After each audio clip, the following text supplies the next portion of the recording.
Hey everyone. Okay, so this chapter introduces us to Wutang, someone who is, I guess you could say, an enforcer for the Lu family branch of the Triad, who's basically here to take Lu back with him and to force her into becoming leader of the Lu faction.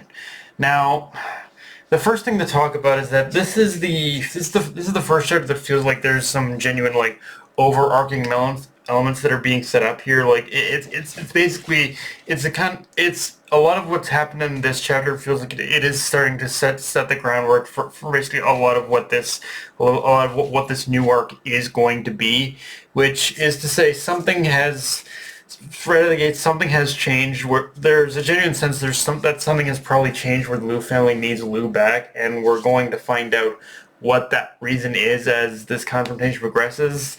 Now, in saying that, I do have concerns that the only reason Wutang is doing this isn't because of internal strife in the Triad, but more so because as we learn, he's also like in love with Lu, and I mean overtly in love to the point where you could say Lu Wutang himself is basically this series' Sanji, and I'm gonna be clear as can be. If we find out by the end of this that the only reason Wu-Tang was doing all this was a gesture of love to Lu, then let's just say there's going to be a wee bit of a rant in regards to the from going to A to B on the logic here. But with that last panel of him going into serious mode and saying he'll do whatever it takes to get Lu to come back, it does feel like there's a little bit more to this than what's going on than just him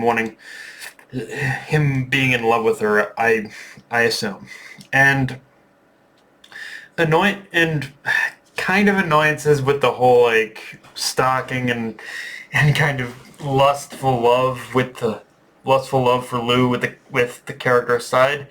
I am curious to see how Wu-Tang develops the character beyond this point because, in all honesty, this chapter has already given me a fairly good read on where this confrontation is headed and how it's going to end, and how it's going to end to the point of it being kind of comically predictable in a way. But that's not a slight against the chapter either, as Lu pretty much tells Shin and Taro that although Wu-Tang isn't much of a fighter, his greatest skill is his mind and tactical thinking, which just screams the perfect skills for a leader to have. Skills that, admittedly, Lu herself is doesn't really have. Like, I think I think one of the reasons why Lu has avoided like stepping into the leadership role of the Lu family is because she knows she's unfit for the job. But Wu Tang, who has already displayed a very real strategic prowess, is kind of the perfect fit for the leadership role. His only shortcoming, despite how stoic and stone-faced he comes across, he seems to have a real lack of self-confidence in his own abilities. As we learn from the mini flashback, he's only ever kind of followed Lu around. Like, so I think it's one of the more interesting. I think one of the more interesting things about this is how these two conflicting sides of Lu not wanting to be a leader because of her possible lack of skills to be one, and Wu Tang having the perfect qualities of a leader aside from a lack of confidence. It's going to be interesting how these two sets kind of just reconcile with each other, and just where we kind of end up. But by the pretty much end of this, like I think, like I I I don't think I think Lu.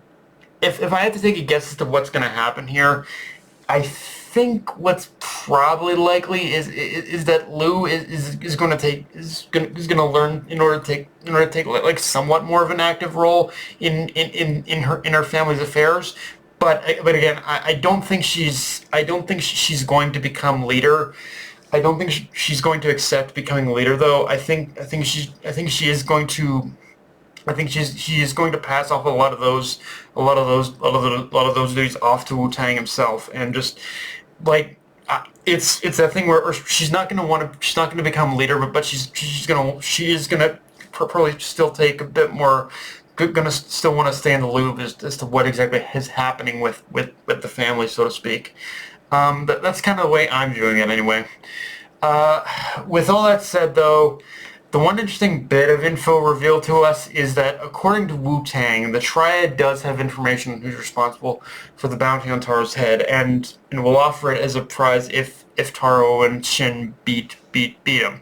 And obviously, we as the reader do know who probably was more than likely the culprit responsible at this point, but I imagine having that information is what's likely to really jumpstart this arc, that once we deal with Wutang, we'll be off and away and tracking down the one responsible. Of course, this probably won't lead to any direct confrontations with Slur, but I think what's more likely to happen is this whole adventure is going to be another piece added to the overall puzzle of what exactly X Slur's plan is, and helping us understand the man himself, I think. But yeah, guys, that's pretty much all I got for this review. If you enjoyed the video, like, comment, subscribe. Follow me on Blue Sky, Analyst Crunchyroll.